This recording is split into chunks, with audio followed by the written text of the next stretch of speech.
Hello po sa inyong lahat mga ka-crypto. Ako po si Pinoy Crypto Trader at sa video na ito ay atin pong pag-uusapan ang tungkol sa balitang ito kay XRP kung saan ay umaabot na raw po ng 5 million active accounts ang nagko-hold ng XRP token. Kaya yan, ang dami pong account yan.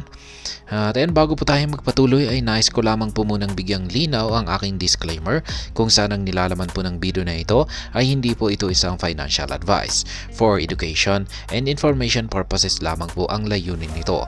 Maliban po dito ay nais ko na rin pong magbigay babala na wala pong kahit anumang group chat ang Pinoy Crypto Trader. Yan, ang sabi rito ay in an exciting turn of events, the count of crypto market participants holding XRP has finally crossed the 5 million threshold. Kaya yan, umaabot na raw po ng or lumampas na raw po ng 5 million yung bilang ng mga market participants na nag-hold ng XRP token. Yan, ganyan po karami yung bilang ng mga investor dito kay XRP.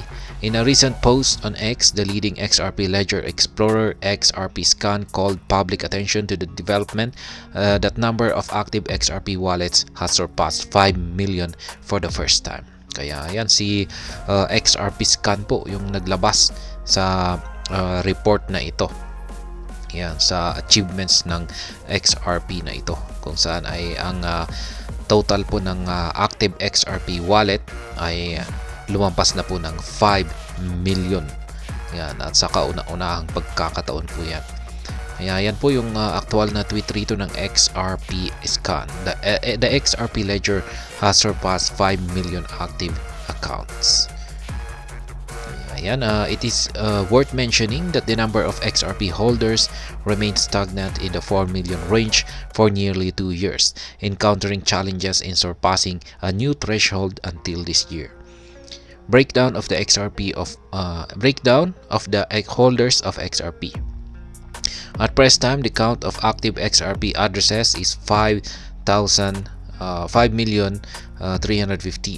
Collectively, these wallets contain 99.98 billion XRP with a fully diluted valuation reaching $56.41 billion. Kaya yan po yung laman ng mga wallets na ito, 5 million. Kaya naglalaman po yan ng mga 99.98 billion daw na mga XRP token. Notably, 40.5 billion XRP tokens are under lock with escrow services, while 59.46 billion tokens are in circulation. Additionally, a noteworthy 11.9 billion XRP has been permanently removed from the circulation through incineration since its inception. Kaya yan, yung 40.5 billion na XRP tokens ay nakalak po ito sa escrow. Samantala, yung 59.46 naman na billion tokens ay yan po yung nasa circulation o sa sirkulasyon. Samantala, yung 11.9 million na XRP ay nasunog po yan. Naglaho na po yan at wala nang makikinabang dyan. Furthermore, XRP Scan statistics indicated that the top 12 prominent wallet holding XRP belong to Ripple, an American crypto payment firm.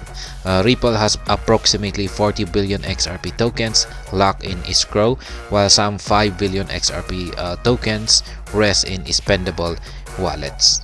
Kaya yan, yung mga hawak po ng Ripple. Ayan, meron po silang hawak na nananatiling 40 billion na XRP. At yan po yung nakalak dito sa escrow.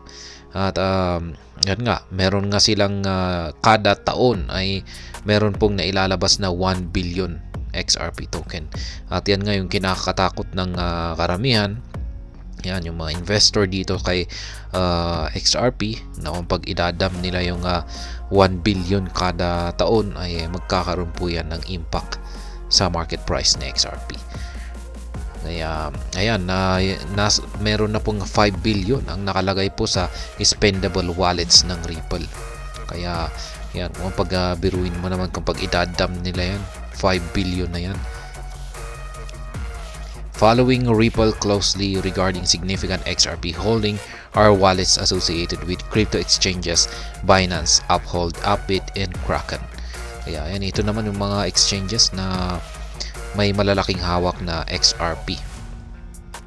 Yan, lalong-lalo nitong si Uphold. Among the prominent figures in the list of the top 50 XRP holders is Chris Larsen, the chairman of Ripple. Larsen hold over 2 billion XRP distributed across 5 wallets. Kaya yan. Itong si Chris Larsen ay isa po siya sa mga top 50 na XRP holders. Yan, kasi siya po ang chairman ng Ripple. Ayan, higit po sa 2 billion yung XRP na hawak niya. At yan, ikinalat po niya yan sa 5 mga wallets niya. According to data from XRP Rich List, the cumulative of wallets holding 500 million XRP or more is just 85. In contrast, a significantly larger number of 1.5 million addresses have a balance below 20 XRP. The most prevalent range of XRP holdings falls between 20 and 500 XRP. In particular, 2.4 million wallets are in this category, collectively owning 181.99 million XRP. Kaya yan po ulit ang achievements ni XRP ngayon, kung saan ay umaabot na po ng higit sa 5 milyon ang mga active accounts na nag-hold ng XRP token. Nagpapakita lamang po ito na tuloy-tuloy pa rin yung investors interest dito kay XRP. Yan, marami pong nagkakaroon ng interest at patuloy pa rin yung mga nag-i-invest ng XRP token. Kaya yan po ang indikasyon yan kung bakit patuloy na dumadami ang mga active accounts na may hawak, may laman na XRP token. At ayan, hanggang dito na lamang po tayo sa video na ito. Sana po ay inyong nagustuhan ang aking paliwanag dito. Kung inyo po itong nagustuhan ay pakiclick lamang po ang like button nito. Para naman po sa mga bago lamang dito, kayo po ay aking inaanyayahan para mag-subscribe. Pakiclick na rin po ang bell icon nito dahil ito po ang siya magsisilbing notification nito sa mga bago kong videos na akin pong ina-upload sa aking YouTube channel na ito. Marami pong salamat sa panonood, ingat po tayo lagi at God bless po sa ating lahat.